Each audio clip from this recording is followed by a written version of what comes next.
সুপ্রিয় শিক্ষার্থীবৃন্দ,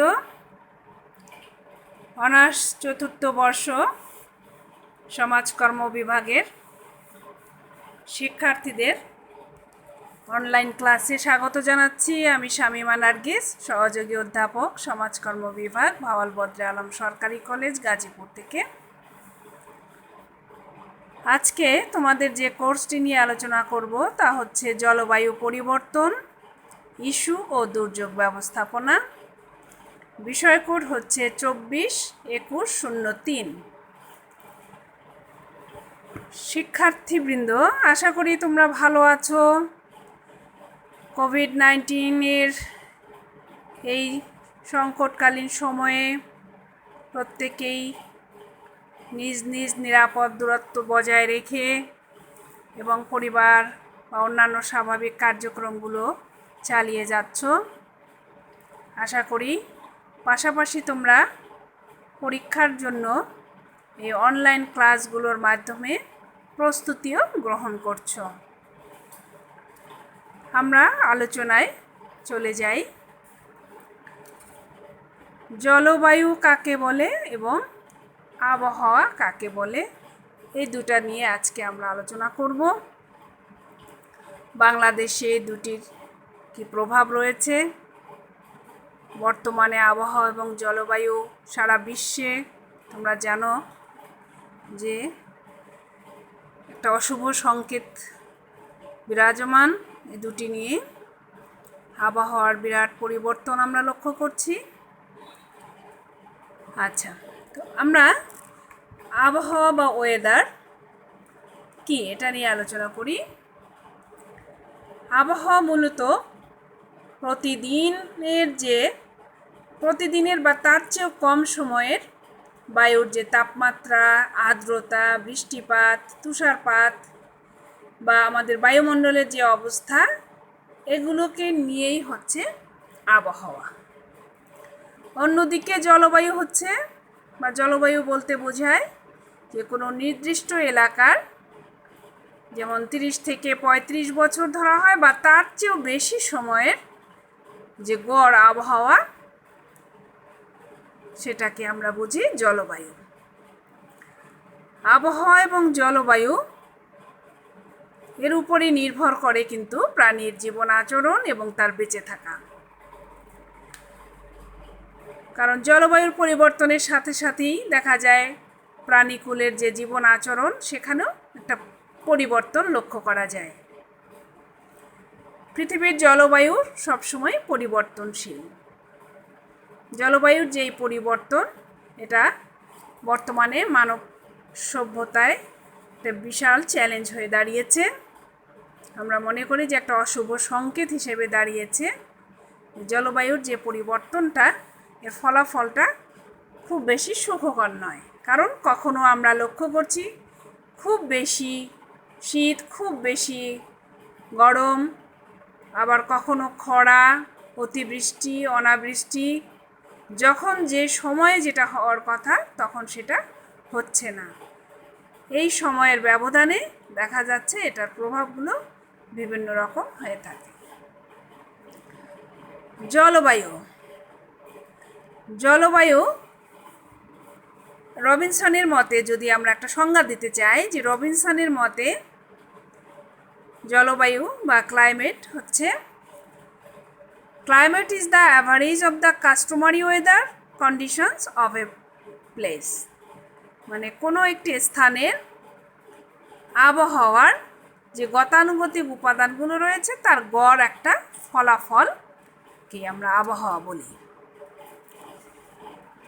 দীর্ঘ সময় বলা হয়েছে। দীর্ঘ সময় বলতে 2-1 বছর নয়, বা 2-4-5 বছরও নয়, কমপক্ষে 30 থেকে 35 বছর বা তারও ঊর্ধ্বে যে সময়, সেই সময়ে যখন কোনো একটি নির্দিষ্ট এলাকায় সেখানকার তাপমাত্রা, বৃষ্টিপাত, তারপরে বায়ুমণ্ডলীয় অবস্থা, আর্দ্রতা, এগুলোর যে ব্যবধান আমরা লক্ষ্য করি, সেটাই হচ্ছে জলবায়ু। কাজেই জলবায়ু কয়েক বছর থেকে কয়েক মিলিয়ন বছরেরও আবহাওয়ার গড় ফলাফলকে বোঝায়। জলবায়ুর এই যে পরিবর্তন, এটা কেন হচ্ছে, এর প্রভাবে কী ধরনের পরিবর্তন লক্ষ্য করা যাচ্ছে, আমরা সেগুলো নিয়ে আলোচনায় আসি।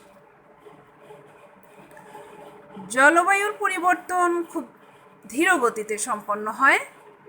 এটা বিজ্ঞানীদের একটা ধারণা যে পৃথিবী একসময় খুব বরফাচ্ছন্ন ছিল। কোটি কোটি বছর পূর্বের কথা, তখন পৃথিবীর অবস্থাটা এরকম ছিল। ধীরে ধীরে এটার পরিবর্তন এসেছে, তাপমাত্রা বৃদ্ধি পাচ্ছে। কোনো কোনো অঞ্চলের আবহাওয়া এবং জলবায়ু বিভিন্ন রূপে আসছে। কোথাও আমরা দেখি খুব মরু অঞ্চল, কোথাও দেখি মানে হিমশীতল অঞ্চল, কোথাও খুব উষ্ণ। বিশেষ করে অ্যান্টার্কটিকা মহাদেশ তোমরা জানো, বা হিমালয় অঞ্চলের কথাও জানো, সেখানে খুব বেশি শীতল অবস্থা থাকে।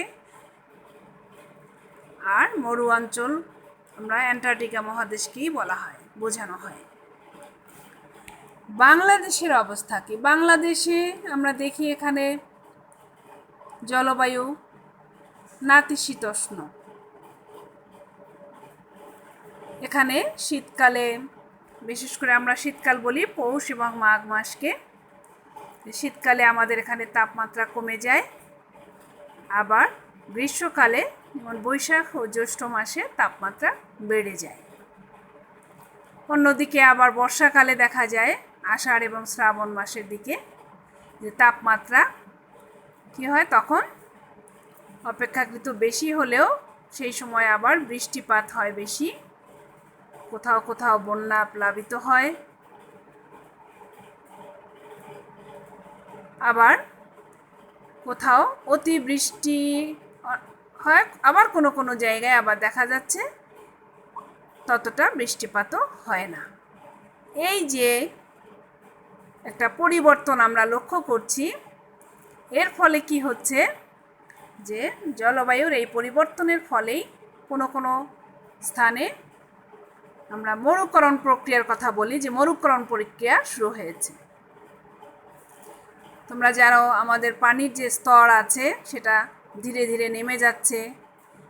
আমরা সুপেয় পানি খুব বেশি পাচ্ছি না, এর অভাব দেখা গিয়েছে। নদ নদী শুকিয়ে যাচ্ছে, অনেকগুলো নদী প্রায় মৃত হয়ে যাচ্ছে। তারপরে আছে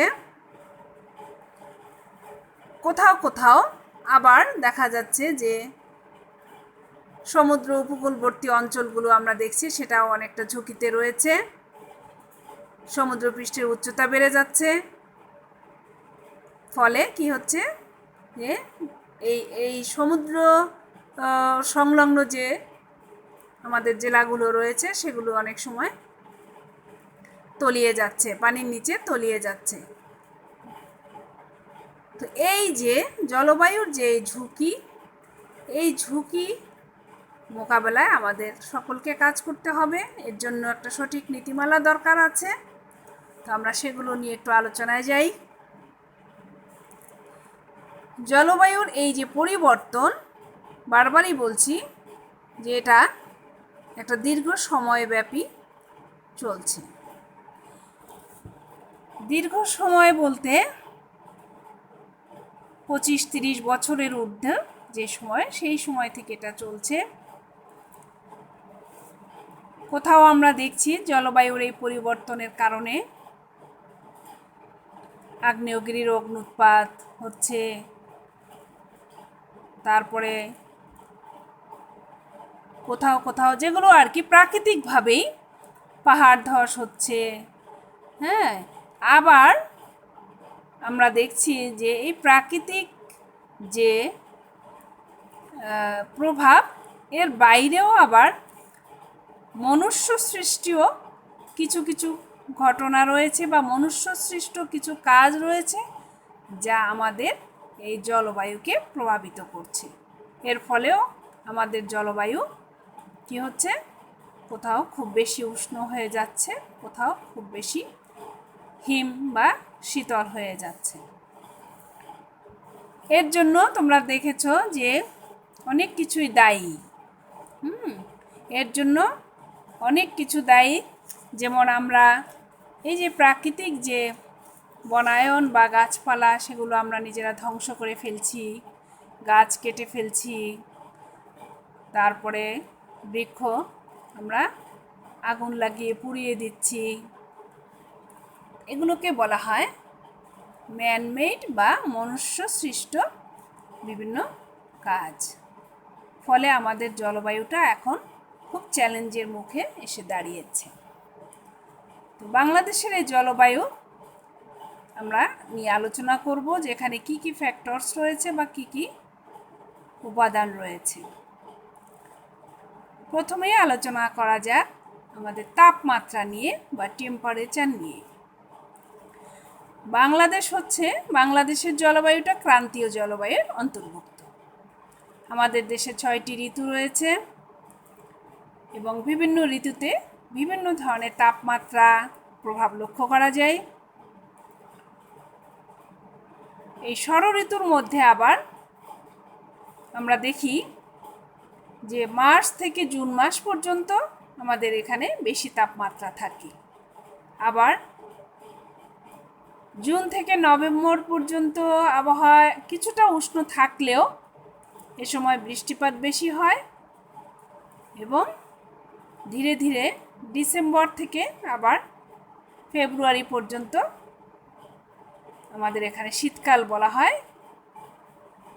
তো গ্রীষ্মকালে বেশি তাপমাত্রা থাকে, শীতকালে আবার সেটা কমে আসে। দেখা যায় যে গড় 38 ডিগ্রি সেলসিয়াস থেকে 41 ডিগ্রি সেলসিয়াস অথবা 100.4 থেকে 105.8 ডিগ্রি ফারেনহাইট তাপমাত্রা পরিলক্ষিত হয়। এপ্রিল মাসে সবচেয়ে উষ্ণতম মাস হিসাবে আমাদের দেশে গণনা করা হয় এপ্রিল মাসকে, আর জানুয়ারি মাসকে সবচেয়ে শীতল মাস হিসাবে ধরে নেওয়া হয়। জানুয়ারি মাসে আমাদের 61 থেকে 68 ডিগ্রি ফারেনহাইট তাপমাত্রা বিরাজ করে এখানে, ফলে এ সময় বেশি উষ্ণতা বিরাজ করে। আবার কখনো কখনো অঞ্চল ভেদেও তাপমাত্রা কম বেশি হয়, দেশ ভেদে হয়ে থাকে, অঞ্চল ভেদে হয়ে থাকে। যেমন আমাদের বাংলাদেশে সিলেট অঞ্চলে বিশেষ করে শ্রীমঙ্গলে তাপমাত্রা কম থাকে, আবার নাটোরের লালপুরে তাপমাত্রা সবসময় বেশি থাকে। ঢাকা এবং চট্টগ্রামের তাপমাত্রা সেখানেও কিছুটা পার্থক্য পরিলক্ষিত হয়। তো তাপমাত্রার কারণে আমরা দেখলে তাপমাত্রা একটা এলিমেন্টস জলবায়ুর। এরপরে আসো বায়ু প্রবাহ, বায়ুর চাপ, এগুলো সবই এই জলবায়ু উপাদান। বায়ু প্রবাহ, তোমরা জানো যে বাংলাদেশের শীতকালে উত্তর পশ্চিম দিকে থেকে বায়ু প্রবাহিত হয়। এ সময় ঘন্টায় 1 থেকে 3 কিলোমিটার বেগে বায়ু প্রবাহিত হয়। উপকূলবর্তী অঞ্চলে একটু বেশি, 3 থেকে 6 কিলোমিটার বেগে প্রবাহিত হয়। মাঝে মাঝে মার্চ মাস থেকেই আমরা লক্ষ্য করি যে বজ্রপাত সহ বৃষ্টিপাত হয়। বায়ুর গতিবেগ অনেক সময় পরিবর্তন হয়। এই সময় উপকূলবর্তী যে অঞ্চলগুলো রয়েছে সেখানে অনেক সময় জলোচ্ছ্বাস দেখা যায়। এই যে বায়ু প্রবাহের যে ওঠানামা করছে, এর ফলে আমাদের কি হচ্ছে, জলবায়ুর উপরে পরিবর্তন ফেলছি। বায়ুর চাপ, বায়ুর চাপকেও আমরা 3টে স্তরে ভাগ করতে পারি। যেমন এটি মাটি বা পানির উপরিস্তর থেকে ঊর্ধ্বমুখে আপাতত বেশি থাকে, তারপর এর একটা সীমাবদ্ধতা আছে। বায়ুর চাপের 3টি জোন কি কি, যেমন এ জোন, বি জোন এবং সি জোন, এই 3টি অঞ্চলে ভাগ করা হয়েছে। আমাদের দক্ষিণাঞ্চল এবং উপকূলীয় অঞ্চলকে এ জোন বলা হয়েছে, এটাকে উত্তর জোন বলা হয়। আর দেশের মধ্যাঞ্চল, এটাকে বি জোন বলা হয়। আর দেশের সি জোন হচ্ছে উত্তরাঞ্চল, দক্ষিণাঞ্চল হচ্ছে এ জোন। তো এখন আমরা এই 3টি জোনে আমাদের বৃষ্টিপাত, তাপমাত্রা আমরা বিভিন্ন রকম লক্ষ্য করে থাকি। বাংলাদেশের বৃষ্টিপাতের দিকে যদি আমরা তাকাই তাহলে দেখা যায় আমরা মৌসুমি বায়ুর প্রবাহে আমাদের এখানে বৃষ্টিপাত হয়ে থাকে। যেমন শীতকালে পৌষ বা মাঘ মাসের দিকে একদম বৃষ্টিপাত হয় না বললেই চলে, শীত চলে আসে তখন। অন্যদিকে গ্রীষ্মকাল ও বর্ষাকালে বিশেষ করে বৈশাখ জ্যৈষ্ঠ মাসে বা আষাঢ় শ্রাবণ মাসের দিকেও দেখা যায় বৃষ্টিপাত বেশি হয়। বিশেষ করে রাজশাহী অঞ্চলের দিকে কম বৃষ্টিপাত হয়, জন্য বলা হয় নাটোরের লালপুর স্থানটি সবচেয়ে বেশি কম বৃষ্টিপাতের জায়গা। অন্যদিকে আবার সিলেট অঞ্চলের দিকে সবচেয়ে বেশি বৃষ্টিপাত হয়, বিশেষ করে মৌলভীবাজার, শ্রীমঙ্গল এই এলাকায় বৃষ্টিপাত বেশি হয়, বৃষ্টিপাত বেশি রেকর্ড করা হয়। তো বৃষ্টিপাতও হচ্ছে একটি এলিমেন্টস। আমাদের আর্দ্রতা সেটাও একটি উপাদান, জলবায়ুর একটি উপাদান। আমাদের যখন বায়ুতে জলীয় বাষ্প কম থাকলে কি হয়, আবহাওয়া শুষ্ক থাকে, আর বেশি থাকলে আবহাওয়া আর্দ্রতা বিরাজ করে। ফলে কি হয়, আর্দ্রতার কারণে অনেক সময় আকাশ মেঘাচ্ছন্ন থাকে। আমাদের সেপ্টেম্বর মাস থেকে দেখা যায় আর্দ্রতার পরিমাণ সবচেয়ে বেশি থাকে, ওইদিকে মার্চ মাসে আবার আর্দ্রতার পরিমাণ সবচেয়ে কম থাকে। সূর্যালোক বা আমরা সানশাইন যেটাকে বলি, সূর্যালোকটাও আমাদের কি হচ্ছে, এটাও কোনো স্থানের তাপমাত্রা কম বেশি এটার উপর প্রভাব বিস্তার করে থাকে। আমাদের দেশে শীতকালে আমরা লক্ষ্য করি যে সূর্যালোক কম থাকে, কুয়াশা থাকে, ফলে কি হচ্ছে, তখন বেশি ঠান্ডা পড়ে। অন্যদিকে গ্রীষ্মকালে আবার কি হচ্ছে, সূর্যালোকটা আমাদের খুব খারাপভাবে পতিত হয়, ফলে তাপমাত্রাও বেশি থাকে, খুব বেশি গরম লাগে। সমুদ্র থেকে দূরত্ব, তোমরা জানো বাংলাদেশের দক্ষিণাঞ্চলে যে জেলাগুলো রয়েছে সেগুলো আমাদের একদম সমুদ্রের নিকটবর্তী, আর উত্তর পূর্ব বা উত্তর পশ্চিমাংশের জেলাগুলি সমুদ্র থেকে অনেক দূরে অবস্থান করছে। ফলে দক্ষিণাঞ্চলের আবহাওয়া বা জলবায়ুটা অন্যান্য অঞ্চল থেকে অনেকটা সমভাবাপন্ন থাকে। বাংলাদেশের জলবায়ু নাতিশীতোষ্ণ, তার মানে খুব বেশিও শীত না, খুব বেশি গরমও না, এরকম অবস্থায় আমরা থাকি। তো বাংলাদেশে এই জলবায়ু পরিবর্তনের ফলে আমাদের, যেটা আগেই বলেছি যে অনেকটা হুমকি বা বিপদাপন্ন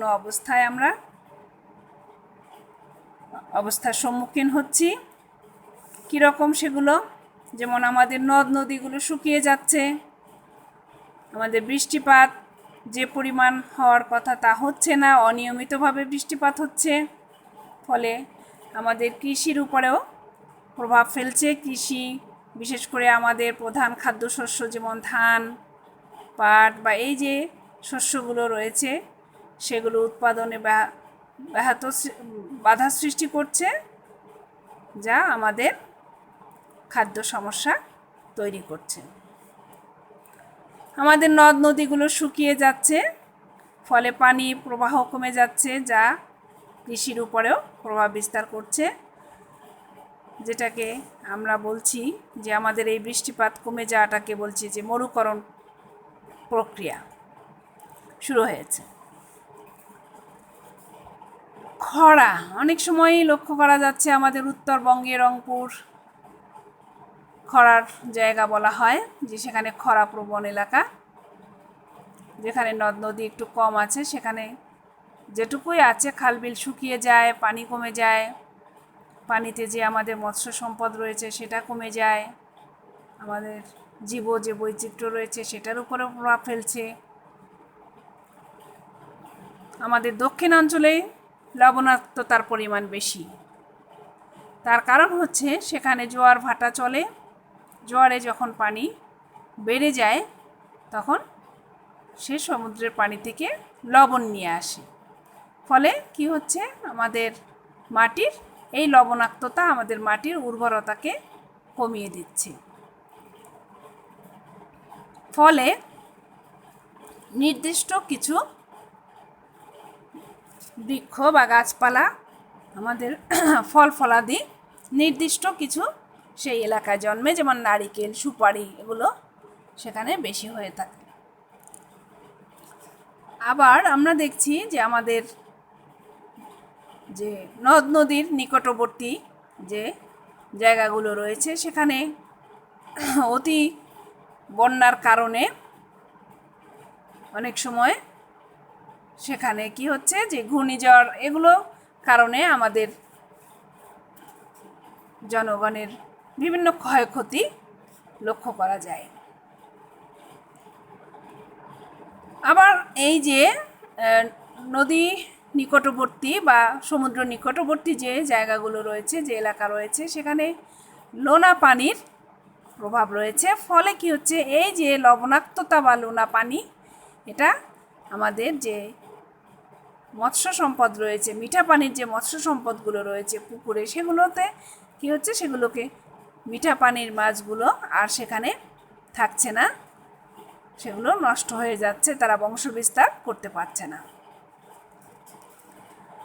আমাদের পানির স্তর নিচে নেমে যাচ্ছে, বৃষ্টিপাত কম হওয়ায় কি হচ্ছে, ভূগর্ভস্থ পানির স্তরগুলো নিচের দিকে নেমে যাচ্ছে। ফলে আমরা সুপেয় পানি, ভূগর্ভস্থ থেকে যে সুপেয় পানি পাওয়ার কথা সেটা আমরা পাচ্ছি না। ফলে আমরা নানা রোগ ব্যাধির শিকার হচ্ছি। আমাদের জীব বৈচিত্র্যের উপরও নানা রকম প্রভাব ফেলছে, নেতিবাচক প্রভাব ফেলছে। যেমন বিভিন্ন প্রজাতির মাছ হারিয়ে যাচ্ছে, বংশবৃদ্ধি করতে পারছে না, বিভিন্ন প্রাণী বিলুপ্ত হয়ে যাচ্ছে, পশু পাখি বিলুপ্ত হয়ে যাচ্ছে। তোমরা জানো যে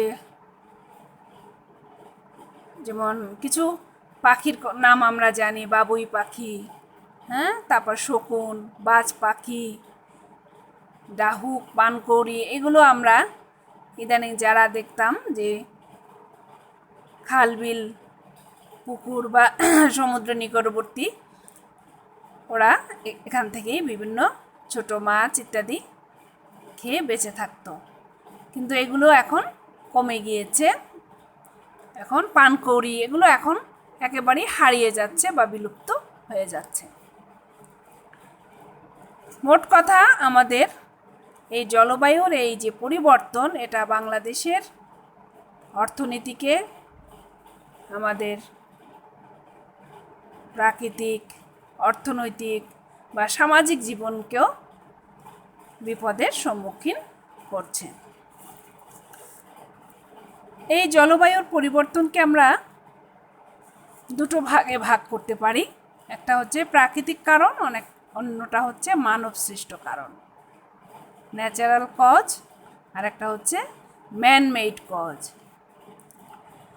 আমরা এতক্ষণে আলোচনায় তোমরা বুঝতে পেরেছ যে কোনগুলো প্রাকৃতিক কারণ।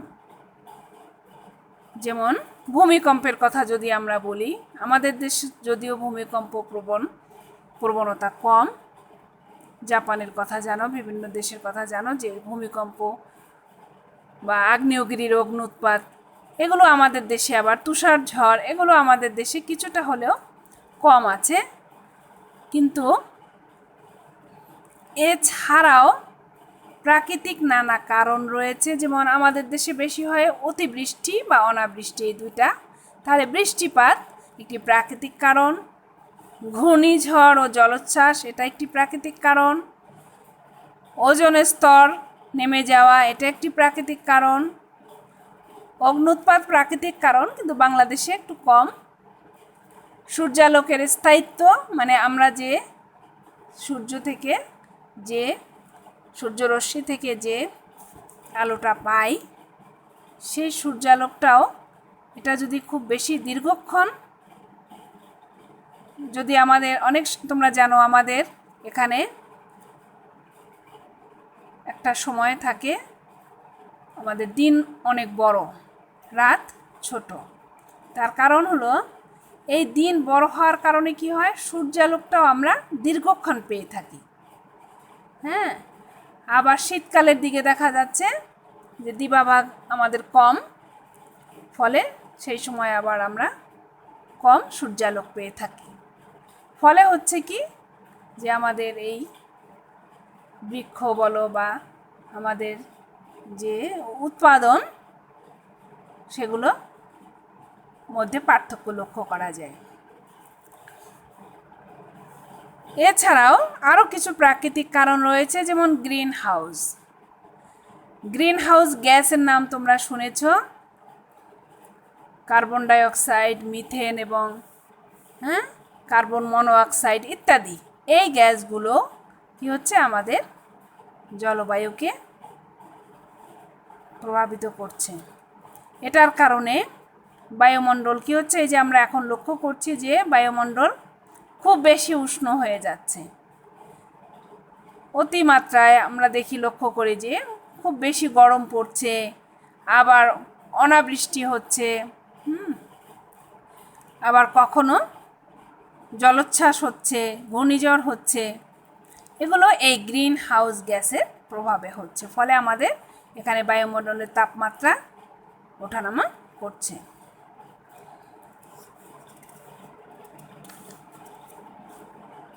তুষারপাত বা স্নোফল, কোনো কোনো দেশে এই তুষারপাত তাদের স্বাভাবিক জীবনযাত্রাকে ব্যাহত করছে। এত বেশি তুষার পড়ছে যে মানুষ, বৃক্ষরাজিও সেগুলো একেবারেই তুষারে ঢেকে যায়, এমনকি মানুষের যাতায়াত বা চলাচলকেও বিঘ্নিত করছে। কোথাও সমুদ্রের পানি আবার বেড়ে যাচ্ছে। তো আমরা দেখলাম যে এই প্রাকৃতিক কতগুলো কারণ যা আমাদের জলবায়ুকে পরিবর্তিত করছে। পাশাপাশি আরেকটি রয়েছে মনুষ্য সৃষ্ট বা ম্যান মেড কিছু কারণ। আমরা মানুষরাই আমাদের এই প্রকৃতিকে ধ্বংস করছি, নিঃশেষ করে দিচ্ছি, কার্বন ডাইঅক্সাইডের পরিমাণ বাড়িয়ে দিচ্ছি। তোমরা জানো বিভিন্ন কলকারখানা, শিল্পায়নের ফলে যেগুলো কলকারখানা বৃদ্ধি পেয়েছে, নগরায়ন হয়েছে, এগুলো থেকে নিঃসৃত ধোঁয়া কী করছে, আমাদের কার্বন ডাইঅক্সাইডের পরিমাণ বাড়িয়ে দিচ্ছে। ফলে মানুষ বিভিন্ন রোগ শোকের শিকার হচ্ছে। অপরিকল্পিত নগরায়ন, যেমন আমরা কোনো প্ল্যান পরিকল্পনা ছাড়াই অনেক উচ্চ বিল্ডিং করছি, ভবন করছি, অল্প জায়গায় বেশি মানুষ বসবাস করছি, শিল্প কলকারখানা যেখানে তার কাছাকাছি বসবাস করছি, একে কেন্দ্র করে আবার আমাদের ব্যবসা বাণিজ্য গড়ে ওঠে, যোগাযোগ ব্যবস্থা গড়ে ওঠে। ফলে কি হচ্ছে, যে আমাদের মানুষের যে নিঃশ্বাসের মাধ্যমে আমরা যে অক্সিজেনটুকু গ্রহণ করব, তা অনেক সময় সম্ভব হয় না, কার্বন ডাইঅক্সাইডের পরিমাণ বেড়ে যাচ্ছে। আবার কি হচ্ছে, নতুন নতুন এই যে উদ্ভাবন, এর ফলেও আমরা কি হচ্ছে, যে টেলিভিশন, ফ্রিজ, এখন কম্পিউটার, এরকম নতুন প্রযুক্তিগুলোকেও আমরা গ্রহণ করছি, ব্যবহার করছি, এর ব্যবহারের মাত্রাটাও বেড়ে গিয়েছে। ফলে এর থেকেও নির্গত বা নির্গত ধোঁয়া বা এর থেকে নির্গত যে কার্বন ডাইঅক্সাইড বা গ্যাস, সেগুলো আমাদের এই বৈশ্বিক উষ্ণতাকে প্রভাবিত করছে।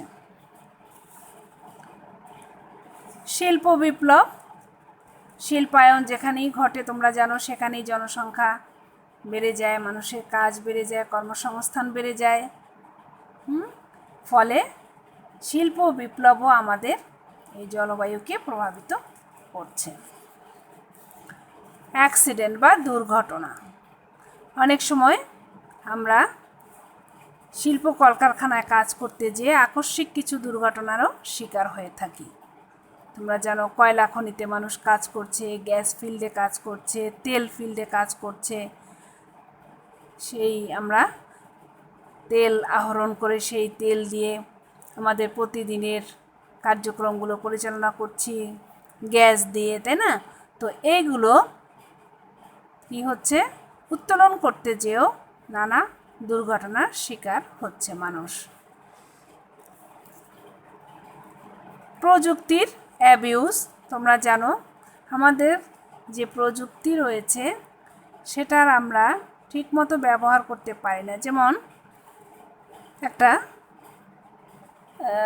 কলকারখানা, যেমন কেউ যদি রং ব্যবহার করে থাকে, প্লাস্টিক ব্যবহার করে থাকে, হ্যাঁ, তো সেগুলোতে দেখা যাচ্ছে সেটা অপসারণের জন্য তার যে বর্জ্য সেগুলো তারা ঠিকমতো জায়গায় অপসারণ করে না।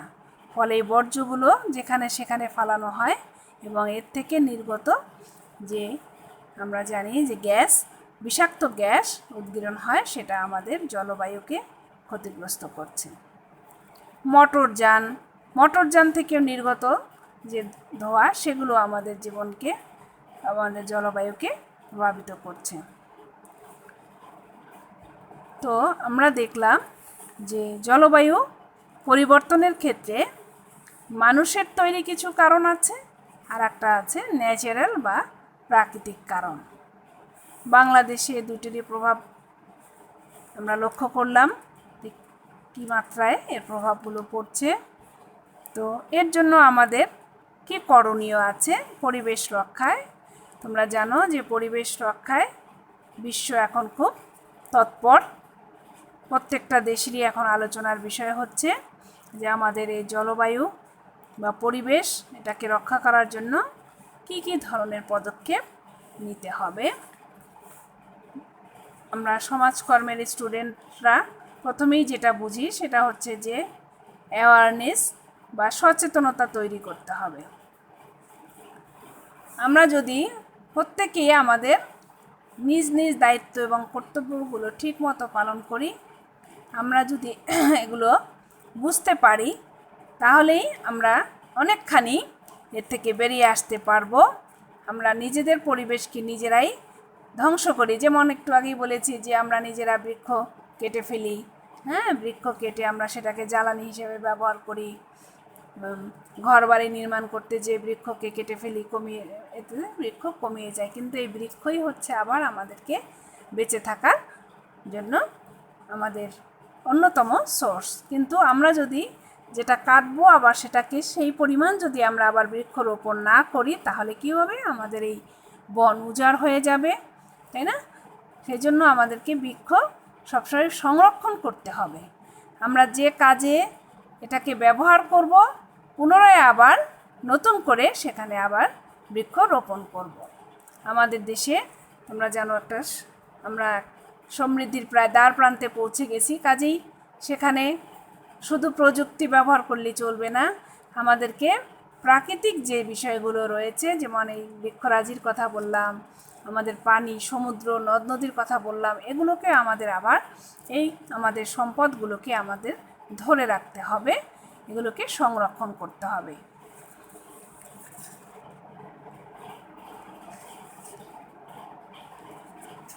সেলফ অ্যাওয়ারনেসের পাশাপাশি যেটা রয়েছে, যে সচেতনতার পাশাপাশি রয়েছে প্রত্যেকটা দেশকে নিজ নিজ জায়গা থেকে এবং আন্তর্জাতিকভাবেও অন্যান্য দেশের সাথে মিল রেখে আমরা কিভাবে এই জলবায়ুর পরিবর্তনকে আমরা বৈশ্বিক যে পরিবর্তন বা যে বৈশ্বিক যে উষ্ণতা সেটাকে কমিয়ে আনার জন্য আমরা কি কি পদক্ষেপ নেব, আমরা সকল দেশকে সেখানে এগিয়ে আসতে হবে। যে এলাকাগুলো বন্যা, সাইক্লোন বা ঘূর্ণিঝড় প্রবণ, সেখানে বেশি বেশি গাছ লাগাতে হবে। এটাও কিন্তু আমাদের এই বন্যা বা সাইক্লোন, ঘূর্ণিঝড় কমিয়ে আনে। বৃক্ষ যেখানে বেশি সেটাকে কমিয়ে আনতে সহায়ক ভূমিকা পালন করে। এছাড়াও যেটা আমরা দেখি যে আমাদের তাপমাত্রার তীব্রতা এটাকে কমিয়ে আনার জন্য তোমরা এই যেটাকে আবার বলছি গ্রিন হাউস এফেক্ট আমাদের, হ্যাঁ, সেটাকে কমিয়ে আনার জন্য আমাদের বিভিন্ন কাজ করতে হবে।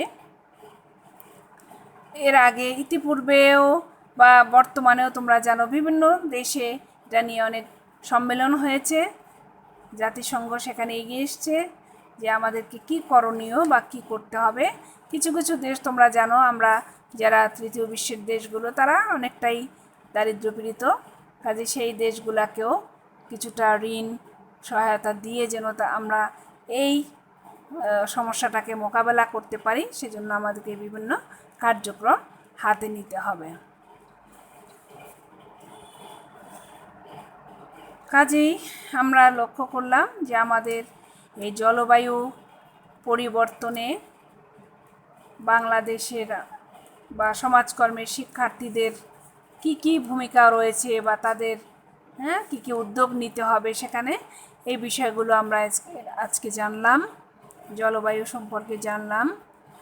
তো পরবর্তী ক্লাসে আমি আবার এর ধারাবাহিকতায় আমরা আলোচনা করব যে প্রাকৃতিক দুর্যোগ প্রতিরোধের জন্য কি কি প্রস্তুতি নিতে হবে, দুর্যোগ ব্যবস্থাপনা যে কমিটি রয়েছে তাদের কি কাজ রয়েছে, সেই কমিটিতে কারা আছেন ইত্যাদি নিয়ে নেক্সট ক্লাসে আমরা আবার আলোচনা করব। আজকে এ পর্যন্তই। তোমরা সবাই ভালো থাকো, সুস্থ থাকো, নিরাপদে থাকো, আর পাশাপাশি তোমরা অনলাইন ক্লাসগুলোতে মনোযোগী হয়ে ক্লাসগুলো নিজেরা বাড়িতে বসে আবার রিভিউ করো, যেন পরীক্ষার প্রস্তুতিটা তোমাদের হয়ে যাচ্ছে। ধন্যবাদ সবাইকে, ভালো থাকো।